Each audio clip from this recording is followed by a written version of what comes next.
Привет. Бывает такое, что неохота брать соли, неохота ждать и так далее, и мы находим выход. Вот у меня, собственно говоря, из головки сделан съемник для внутренней чашки, которая в барабане. И она позволяет перебрать, собственно говоря, храповой механизм и шарики почистить, смазочку поменять, проверить все, чтобы все было хорошо. Я ее использую обычно в тисках. То есть, не было такого, что мне надо было ключ наружный. Тем не менее, на алишных готовых решениях есть сквозное отверстие, которое позволяет, используя ту же самую ось, которая была во втулке, прижать съемник плотнее к чашечке. Единственное, тут есть небольшая загвоздка. Как только чашечка стронется, и вы ее попытаетесь откручивать, шпилька вам будет мешать это сделать, и можно там напортачить делов нехороших по первости. Эта штука сделана из стали 40Х, то есть это инструментальная сталь с хорошей термообработкой штука. Вот. Очевидно, что термообработочку делали в масло, потому что тут на ней прям такая оксидная пленочка. Я ее даже тут немножко попытался поцарапать, посмотреть на твердость изделия. В общем, железяка создает впечатление довольно прочной и основательной. Бумажку я пытался разровнять, что-то в торопях. В общем, обратиться к ней можно по поводу покупки такой штуки к Ивану Викторовичу. Викейком ФЦЗ 1925. Вот, он, в общем-то, прислал мне ее с просьбой продемонстрировать, что, в общем-то, без шпильки ключом на 19, что важно, обычный рожковый ключ на 19, да, что можно открутить вот эту гаечку, она же чашечка, она же конус для непосредственно барабана. Ну что ж, рожковый ключ на 19, так рожковый ключ на 19. Смотрим. Подходит идеально, прям вот все по размеру. Это гроссовский ключ, якобы немецкий. Должно все правильно работать. Резьба здесь идет левая. Иван Викторович просил, чтобы я на коленки положил. Честно, неудобно при наличии стола лезть на коленки. Но вполне возможно, что мне сейчас придется помучиться. Соответственно, чтобы штука эта не выскакивала, да, она здесь сделана с небольшим люфтом по отношению к диаметру самого барабана. Просто фишка в том, что есть шимановские барабаны, там есть бортик, и если диаметр вот этой штуки сделать большой, то в тот барабан уже не влезет. Я с этим столкнулся, когда ковырялся вот со своим съемничком, мне пришлось его обтачивать по наружке дважды. То есть сначала он у меня сделан был плотненько, он вставлялся прям четенько-четенько, а потом пришла шимановская втулка и не лезет. Соответственно, диаметр, в общем-то, сделан здесь правильно, с минус немножко. У моей поделки, да, грани потихонечку сминаются. Это все-таки сталь инструментальная, она не совсем рассчитана на такие движения, она чуть-чуть сделана с термообработкой у нее помягче. Хотя, в общем-то, я постучал вот этим по вот этому, и отпечатков не осталось. То есть твердость, наверное, где-то плюс-минус там. Это плюс-минус лопата. Такой себе тест. В общем, Иван сказал, что грани не замнутся. В принципе, это если использовать для себя, для дома, то на 2-3 раза вы за 2-3 раза замять ничего не успеете. Ладно, попробуем. То есть смысл в чем? Нам обязательно надо ее прижимать, чтобы она не выскочила и не слезнула ни себе грани, ни здесь ничего не закоцала. Вот. Соответственно, просто берем и рукой прижимаем. Дальше, куда крутить? Крутить надо, резьба здесь левая, то есть, соответственно, надо закручивать как бы. Я боюсь за свои руки. Нет, смотри-ка, все легко. Да, все легко и просто. Кстати говоря, хваткость у нее повыше, чем у вот этой штуки. То есть, да. Да, вот диаметр здесь по кайфовее. Да. Вот, смысл железяки. Зачем оно надо, если есть на Али такой же? На Али тем более не с дыркой. Вообще говоря, дырка там, где есть шлиц под ключ, дыркает не очень хорошо, тем более, если эта дырка будет 10 миллиметров. Ну, хотя, ладно, жесткость здесь не пострадает. Ну, не знаю, мне шпилька лично никогда не возникала необходимости использовать шпильку. Лыски здесь огромные, то есть в тисках. Они чуть-чуть не по центру, да, смещены немножко. Ну, самую малость. Ладно. Вот. Ладно, у меня там вообще болгарка выпечена из головки торцевой, так что нечего претензий. Слушай, в тисках зажимать такое намного надежнее, чем головку. Сидит прям вот, прям жестко сидит, никуда не болтается. Очень хорошо, лыски здоровые. Против алишного, который можно на Али купить, ну, не знаю, ребят. Иван Викторович сказал, что, написал точнее, что штука эта должна была у него быть дешевле, чем алишняя, поэтому лишних технологических операций здесь нет. Главное, что здесь есть термообработка. Кстати, следов от тисков моих не осталось, несмотря на то, что я ее покачивал, значит, твердо здесь действительно у этой железяки есть. Слушайте, ну, в целом, да, удобная вещица. Вот выкручивать ею действительно удобно. Ладно, давай посмотрим, что там дальше делать. Ты ж, наверное, не только посмотреть на железяку зашел. Так а что дальше делать? Раскрутилось, все, взял, достал, посмотрел. Здесь обычно прилипают эти самые колечки регулировочные, которые позволяют устранить люфт барабана путем удаления одного, двух, трех этих колечек. Сейчас достанем эти колечки, покажу. Или не достану, да? Сначала шарики. Ну, бог с ним, сначала шарики. Все, какая чистота, видишь? Красота. Сколько шариков? Шариков в разных втулках по-разному. Иногда с завода их там не хватает, объективно. То есть иногда специально есть зазор, там примерно в один шарик. Он нужен для того, чтобы шарики могли нормально крутиться и нормально смазываться. А вот там еще одна штучка, которая обзывается колечко. Он не хочет вылезать, колечко. Ну и вот, в общем-то, вся конструкция. Второй ряд шариков находится внутри, внизу. На этой втулке, на стритовой, прям интересно сделано. Фланец вынесен сюда, ближе. А точка закрепления основания для барабана сидит глубоко. Забавное решение. Ну, для жесткости именно колеса, да, спецовка. В таком варианте, конечно, получается жестче. Прочности непосредственно самому храповику, ну, это, наверное, не сильно добавляет, но зато избавляет производителя от лишних замудрствований на тему, как бы реализовать храповик, чтобы и собачки были достаточной ширины, и все остальные детали тоже поместились. Наверное, так было хорошо, и так есть хорошо. По поводу обслуживания, что здесь обслуживать? Здесь, так, ну, во-первых, да, я хотел было показать вот эти колечки, но они очень странно, они даже, втулка, будучи разобрана, не хочет мне отдавать эти колечки, чтобы я их вам показал. Здесь обслуживание требуется какое? Первое, это контролируем состояние пружинки. Сейчас я попытаюсь продемонстрировать. Сильно выгибать ее тоже не стоит, потому что это хоть и пружинка, но она сделана из проволоки. Термообработана правильно, чтобы пружинить, но тем не менее, терять ее тоже нельзя. Так вот, самое главное в храповике, что мы делаем, ну, помимо того, что удаляем мокрую грязную смазку, меняем ее на чистую, сухую, мы контролируем состояние вот этой пружинки, а именно износ. Вот по этой части, там, где стоят собачки, бывает очень глубокая выработка. В данной ситуации, кстати, ну, к сожалению или к счастью для владельца, к сожалению для вас, продемонстрировать всю выработку я не могу. Ее почти не видно. Вот здесь маленький отблеск.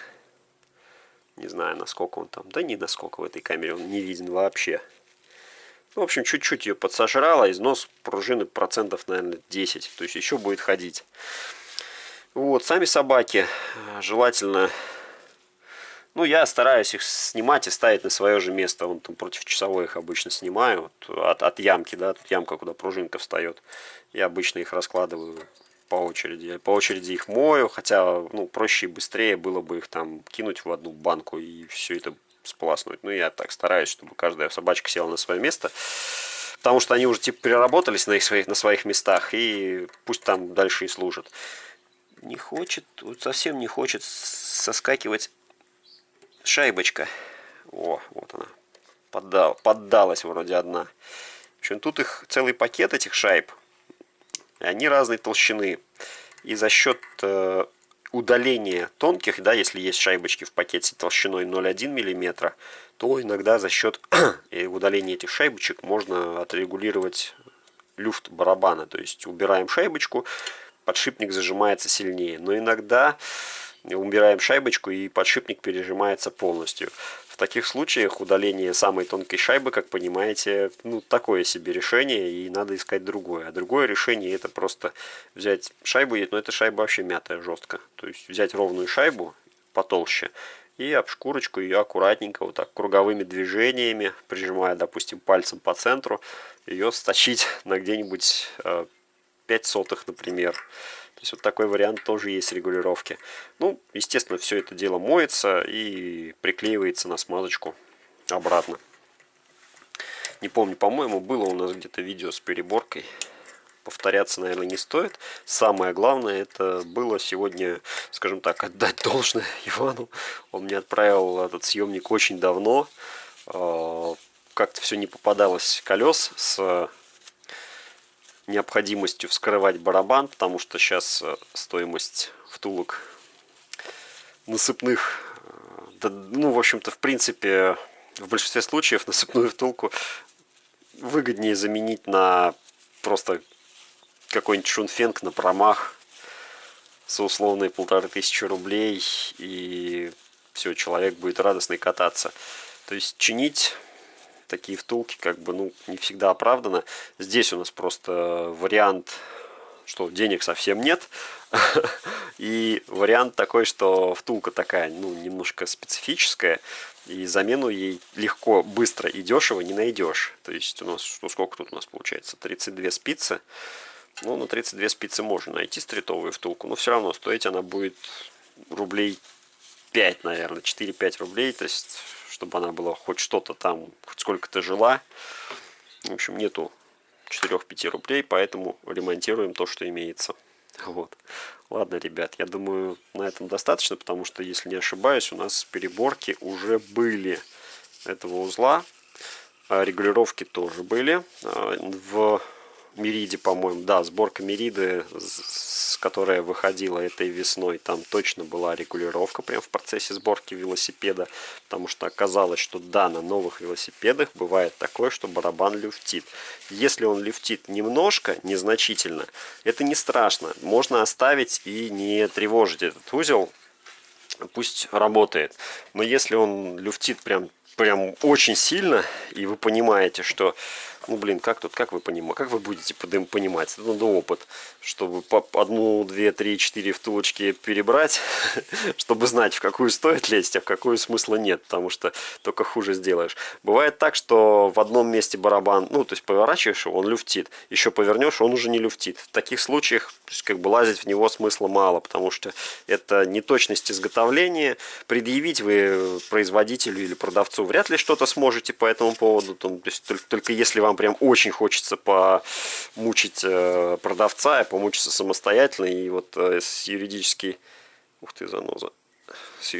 подходом как бы у вас все хорошо. Там, да, может быть, что-то вы выбьете, а так это, ну, вилами по воде, потому что небольшой люфт он допустим, он является нормальным.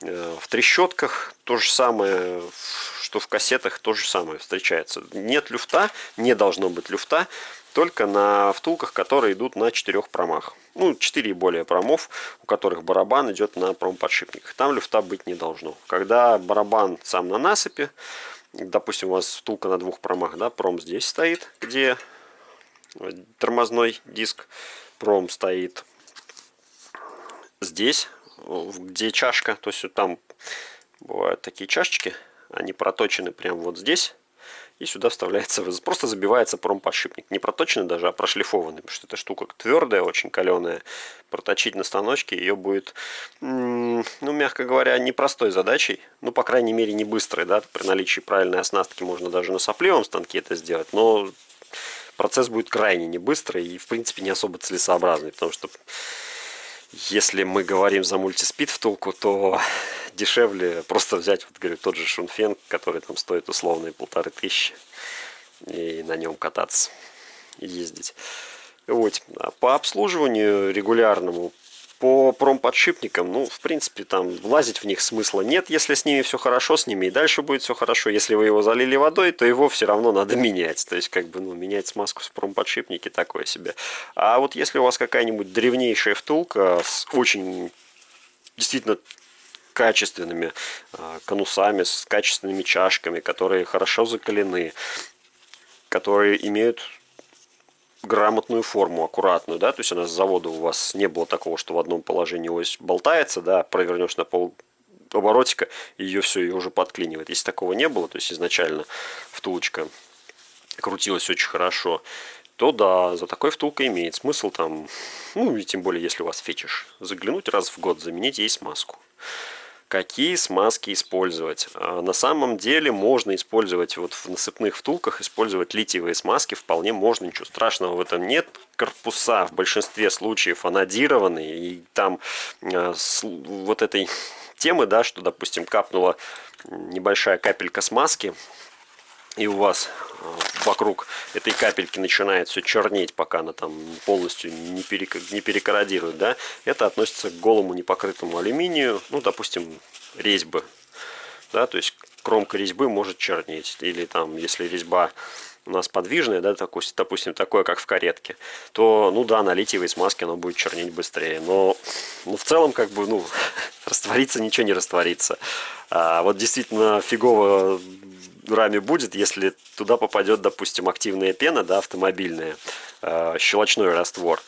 Вот он, да, он там делов наделает. И как бы, ну, то, что может наделать щелочной раствор, по сравнению с тем, что может наделать литиевое мыло, литиевый вот этот загусетитель из смазки, это вообще, ну, очень разные вещи. Поэтому, ну, если есть у вас литол и хотите вы использовать литол, ну и тем более, что если вы знаете, что этот литол неплохого качества, то, блин, да используйте литол. Ничего сильно плохого с этого момента не будет. То есть, ну, ничего страшного. Если вы используете смазку на кальциевой основе, да, на основе сульфоната кальция, да, тут можно кальциевое мыло, старые смазки, которые уже, ну, не так их много в продаже и не так часто их применяют в силу того, что, ну, в силу того, как они работают, да, свои особенности есть. В тяжелой технике они не популярны, потому что у них там на испытательных стендах не очень хорошие результаты. Это они в велосипедах у нас в России популярны, потому что мы вилки смазываем, сальники смазываем, и вообще вот все, что касается велосипеда, оно все такое тоненькое, легенькое, нежненькое, что там, ну, немножко другие. По-другому все это дело работает. Так вот, про кальциевые смазки, да, на основе сульфоната кальция, да, без проблем мажьте. Единственное, что выбирая вот эти смазки, да, липкие, они обычно там для какой-нибудь морской техники идут, они будут иметь большую вязкость, и крутиться у вас все это будет, ну, так себе. И при нанесении смазки на посадочные места собачек и также на сами собачки, обращайте внимание, что если у вас вдруг смазка слишком густая, то лучше используйте ее на эти точки как можно меньше. То есть храповик густой смазкой, вот эту вот часть, да, зубцы, их лучше вообще не смазывать, ну прям слоем, я имею в виду, там тоненько-тоненько там обозначили, что у вас когда-то там была смазка. Ну я почти сухой кисточкой, грубо говоря, смазываю. И дальше капля масла. Просто капля моторного масла. Можно не выпендриваться с трансмиссионкой, можно просто каплю моторного масла. Смысл в том, чтобы защитить этот узел от коррозии и обеспечить собачкам максимально легкий ход. Где действительно нужна на собачке эта самая густая смазочка, так это вот, так, вот в серединке, вот в эту ложбинку, вот в этой точке, где идет контакт между пружинкой и собачкой. Вот здесь, да, здесь надо густая смазка, чтобы пружинка подольше прожила. Все, в остальном там, в принципе, все может да, почти на сухую работать. Ложемент, да, вот место, которым собачка ложится на свое... Ну, перевернись, пожалуйста. Вот это место, да, которым собачка опирается на свое посадочное место. Оно, да, тоже требует, ну, тоже оно будет нагружено, и там тоже пленочка из смазки нужна. Обращайте внимание, что если вы делаете это перед зимой, то лучше поискать в интернетах какие-нибудь большие грандиозные тесты смазок. Ну, хорошо, если вы разбираетесь в спецификациях, да, и можете перелопатить кучу полезной информации от производителей непосредственно, техническую документацию, да, это хорошо, замечательно. Если вы не разбираетесь, просто ищем какие-нибудь там народные тесты, ну, там, не знаю, типа тот же Денис Механик, да, у него там прям, ну, чувак просто вот в гараже там делает какие-то вещи. Вот, и вот, блин, и это, типа, ну, почти, ну, это около научное все, конечно, но на практике оно, в принципе, плюс-минус работает. Вот, и, соответственно, смотрим, что он там выбрал, ага, и идем в это самое, в интернет, смотрим, откуда мы можем это достать. Если мы не можем это достать, то, соответственно, смотрим следующий в списке, скажем так, вариант. Вот. То есть, ну, нет такого, что вот эта смазка идеальная, а вот эта плохая. Они все в чем-то хороши, все в чем-то проигрывают. Поэтому, ну, я то с течением времени, да, сейчас у меня есть такая смазка, я такую буду ложить. Потому что она, в принципе, по параметрам подходит. Завтра у меня будет другая смазка, я буду другую ложить. Потому что она тоже, в принципе, по параметрам подходит. Имея охапку разных смазок, да, уже можно выбрать, что для жаркой погоды, что для сухой погоды, что для, там, в стритовый байк, что, не знаю, в шоссейный байк, да, то есть если собирать трещотку для шоссейного велика, то я, конечно, постараюсь использовать самую-самую легкую смазку, но я имею в виду, у которой прям вот самая низкая вязкость, типа что-нибудь ультразеро от ВМП Авто, и там может быть даже где-то побольше маслечка. Самое главное в этом процессе, ну, смазку нанести на ложбинки для шариков, да, на эту смазку мы будем приклеивать шарики. Вот, то есть не более того. Больше густой смазки здесь в принципе нафиг не надо, никакой другой. Так, песок оттер. Зачем я это сделал, я не понимаю, потому что его можно просто сдунуть. Будем дуть. Вот. Чем мою? Лак о бензине. Да, дорого. Ну, что поделаешь. Вот. Зато она не воняет и, ну, достаточно нейтрально себя ведет. Но это немножко быстрее, чем оттирать. Ультразвуковая ванна. Спасибо за подарок. Кто подарил, тот знает. Большое спасибо. По поводу ультразвуковой ванны. Ну, в ограниченных условиях она помогает. Но когда, вот, допустим, работаешь вот с такой вот жижей, ну, вот такое вот, которая вот только отверткой отковыривается, да, слежавшаяся вот эта смазка вперемешку с грязью дорожной. Ну, без щетки тут никак. Ультразвук здесь не помогает.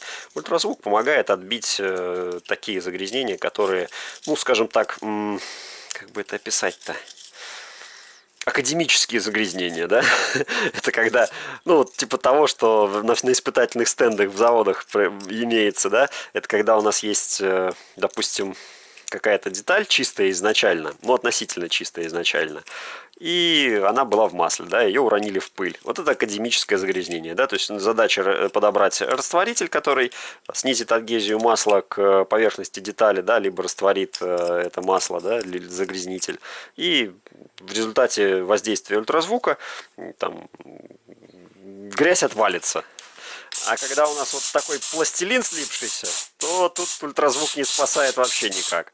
Тут только хорошая химия и нормальная щетка выручает. Так что все очень относительно, ребят. Но за подарок в любом случае спасибо. Я пользуюсь при переборке вилок.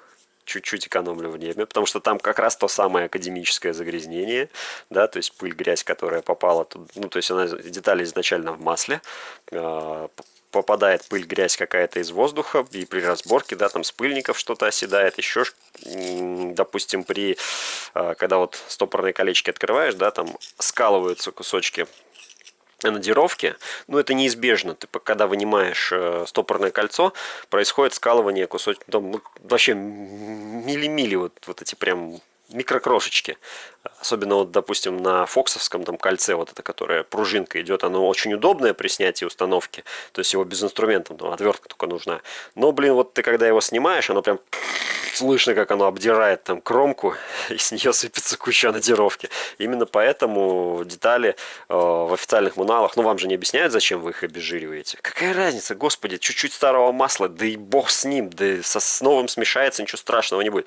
Вы их обезжириваете как раз вот для того, чтобы вот этот обвалившийся при разборке анод, потом его удалить. То есть они там показывают всегда, что типа, ну, обезжирьте и протрите. То есть ты вместе со спиртом, изопропанолом они обычно советуют все это делать, вместе со спиртом и маслом вытираешь как раз вот эти частички там, или обезжирьте и продуйте сжатым воздухом. То же самое, ты под воздействием спирта масло перестало прилипать так сильно, да, ты дуешь сжатым воздухом, и все, и оно как бы улетает все куда-нибудь на другую деталь. Вот. Ну и, в общем-то, да. Вот в таких случаях, да, это вот то, что надо. Ультразвук. Ну, там достаточно, на самом деле, какой-нибудь маленькой китайской ванночки, которая у меня уже была, и она работала. Именно, ну, не единственное, что не с такими задачами, да, то есть мне тут человек, на самом деле, больше помог разобраться с тем и как. Так, ладно, я думаю, что на сегодня информации будет достаточно. Я так, ну, немало рассказал. Я буду дальше собирать. Еще раз напомню, кому вдруг стало интересно поддержать, так сказать, российское производство, чтобы за державу не было обидно. Иван Викторович, адрес вот на бумажке, vk.com, fcz 1925. Вот такую штуку у него можно попросить и купить. А уже там по цене я, честно говоря, ничего не знаю. Инструкции не было. Все, всем пока. И если вам обидно за державу, поддерживайте ее. Ну, не только покупками, но и изготовлением каких-нибудь штук интересных, идей.